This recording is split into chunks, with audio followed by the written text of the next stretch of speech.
Alexander Agung atau Alexander the Great menjadi Raja Makedonia ketika usianya baru menginjak 20 tahun. Dengan tekad yang besar, ia mampu menaklukkan hampir seluruh dunia yang dikenal pada zamannya. Bayangkan, seorang pemuda memegang kendali atas dunia, dan ia bukan raja yang hanya duduk melihat pertempuran dari jauh. Alexander memimpin sendiri pasukannya sebagai jenderal di garis depan.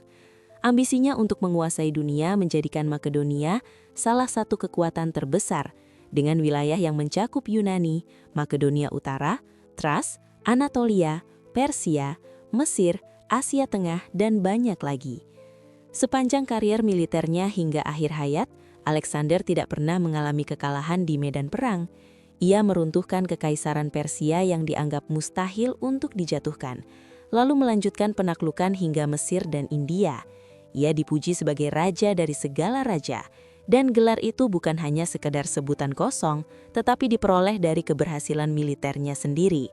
Bahkan, karena begitu hebatnya, tersebar cerita bahwa dirinya adalah keturunan langsung dari Zeus, sehingga dianggap sebagai manusia setengah dewa. Sejak kecil, Alexander dididik secara pribadi oleh Aristoteles, sang filsuf besar. Didikan tersebut membuatnya tumbuh sebagai sosok yang cerdas, terukur, dan memiliki rasa ingin tahu tinggi. Ada yang menganggapnya sebagai pahlawan besar dan sosok ideal, namun ada pula yang melihatnya sebagai penguasa yang kejam dan tanpa belas kasihan. Ia dikagumi Julius Caesar, salah satu pemimpin Romawi paling terkenal, dan bahkan Napoleon Bonaparte terobsesi dengan segala prestasinya.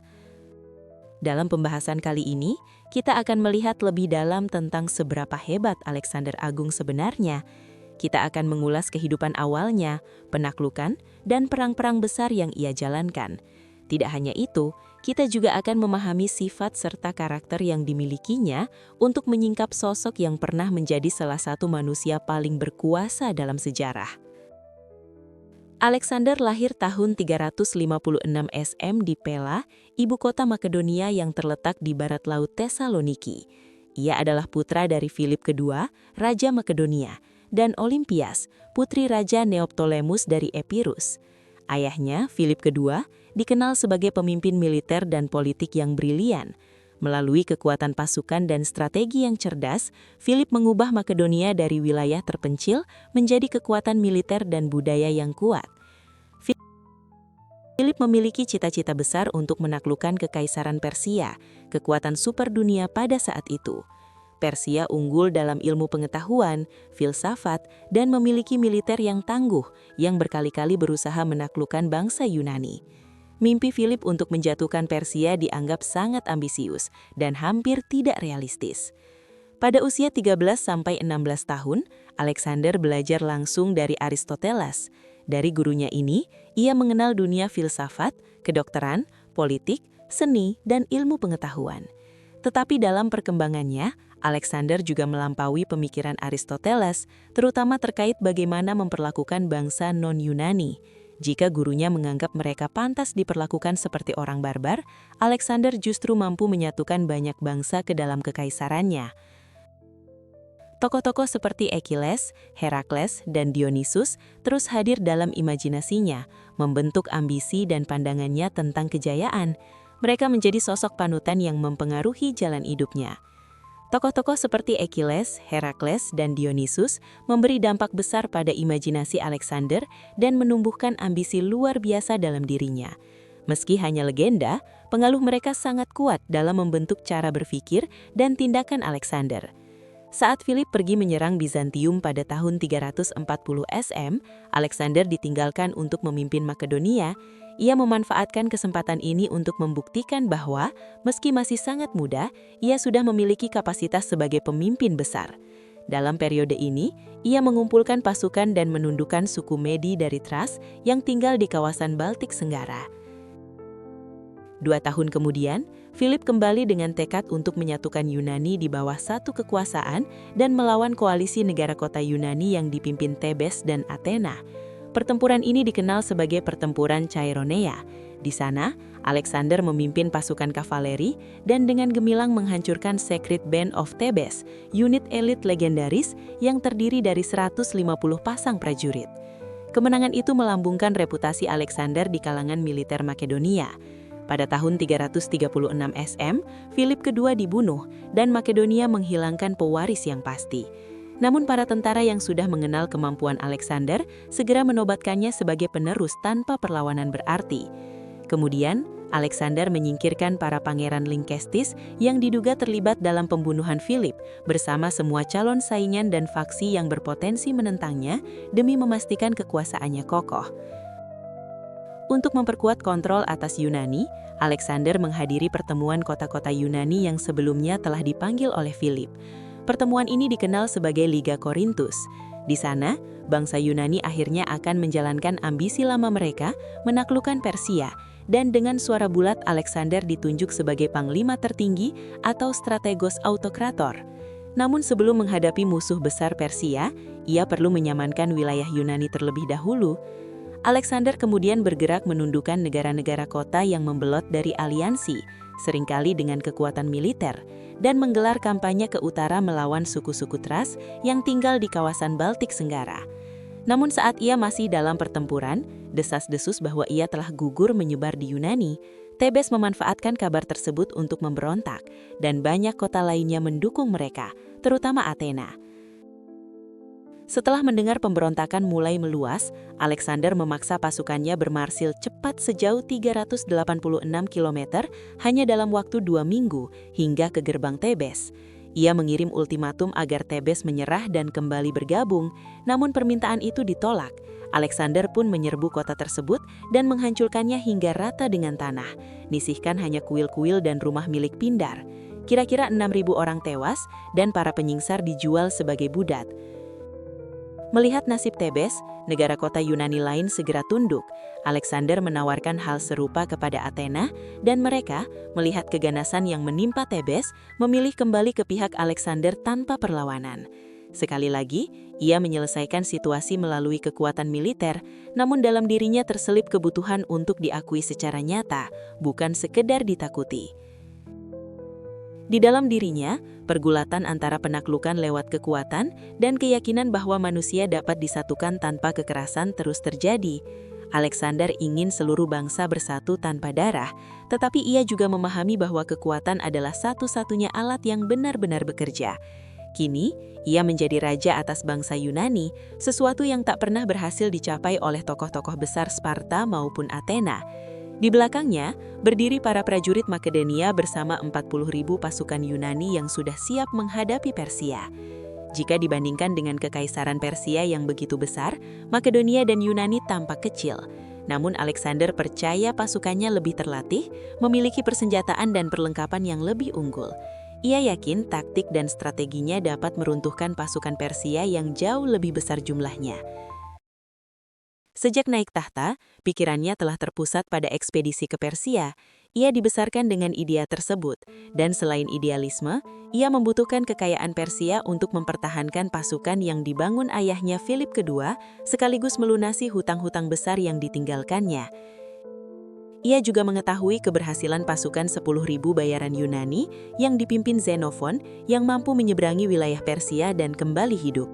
Keberhasilan Agesilas dari Sparta dalam kampanyenya melawan Persia turut menjadi bukti bahwa kekaisaran Persia bukan mustahil untuk dikalahkan.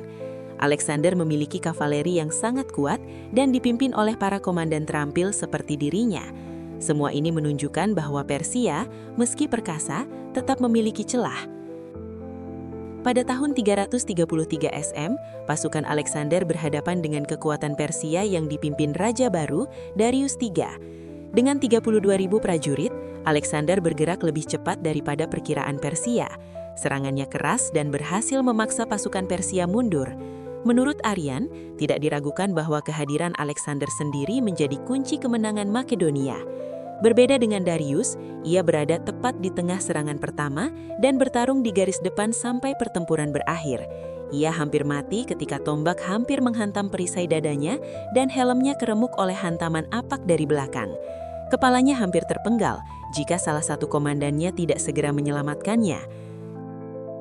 Keberanian Alexander memimpin pasukan membuktikan keyakinannya bahwa kualitas pasukan lebih penting dari sekedar jumlah.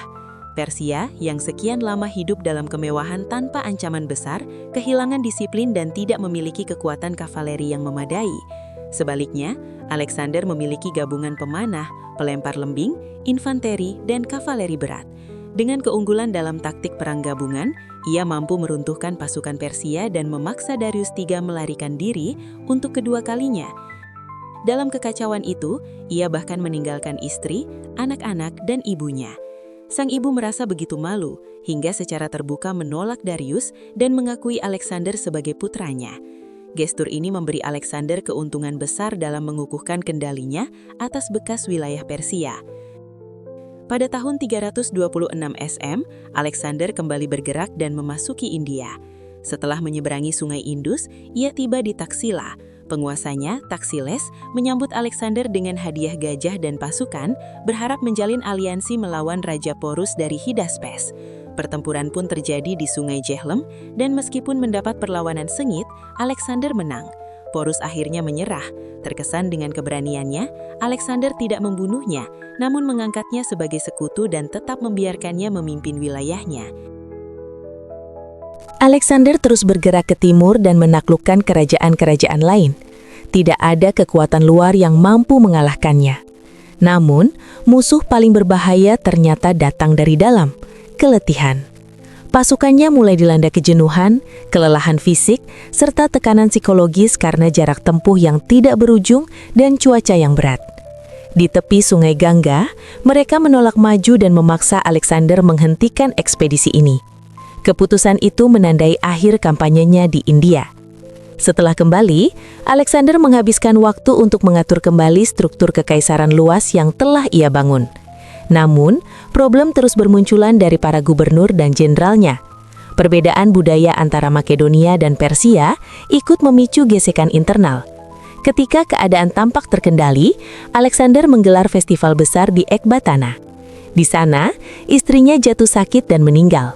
Kehilangan ini menghancurkan mental Alexander yang tidak pernah pulih sepenuhnya. Tidak lama kemudian, Alexander jatuh sakit di Babilonia.